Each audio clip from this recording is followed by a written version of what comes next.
615 000, chiffre rêvé pour étayer une démonstration préparée. Si la mobilisation du 17 décembre fait moins que celle du 5 décembre malgré l'apport de la CFDT, alors, la CFDT a échoué. Ce mardi soir, les sourires sont légion dans la majorité, elle qui guettait sans le dire un faux pas de Laurent Berger. Depuis quelques jours déjà, le journaliste constatait un écart entre le « on » et le « off », entre ce qu'il entend publiquement et ce qu'On lui confie entre deux portes, sans doute pour créer un climat. Publiquement la main est tendue, ferme mais pas fermée, a répété Édouard Philippe, en coulisses elle est serrée comme un poing. En particulier contre ce Laurent Berger qui défie l'exécutif, pose ligne rouge, et joue du rapport de force. Mots durs, mots allant d'ailleurs tous dans le même sens, même en « off », il y a des éléments de langage.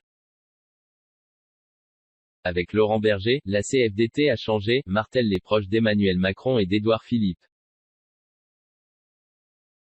Elle est passée d'une culture de la défense des salariés, à la défense des déshérités.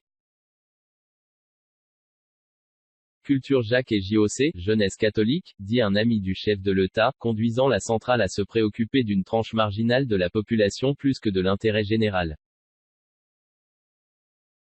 Elle a bougé d'un discours syndical à un discours politique, poursuivent les macronistes, reprochant à Laurent Berger son alliance avec Nicolas Hulot et des associations pour le pouvoir de vivre. Il tourne le dos à ce qu'était la CFDT, dit un poids lourd, il n'est plus productiviste, il est même limite décroissant. CQFD, on n'a plus rien en commun, faut-il tenter de le récupérer, ose-t-on alors? Le récupérer, pourquoi faire? Le procédé est humain, quand un dialogue est difficile, il faut incriminer l'interlocuteur.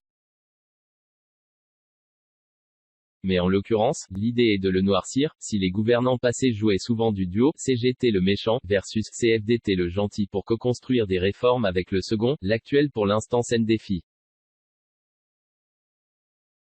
CGT-CFDT, deux méchants, l'acte 2 du quinquennat voulait installer une méthode assise sur le dialogue, le gouvernement convient aussi qu'il lui faudra sans doute faire un pas vers la CFDT. Il n'empêche, profondément, c'est l'inverse qui semble s'installer, une rupture autant humaine qu'intellectuelle avec le premier syndicat de France.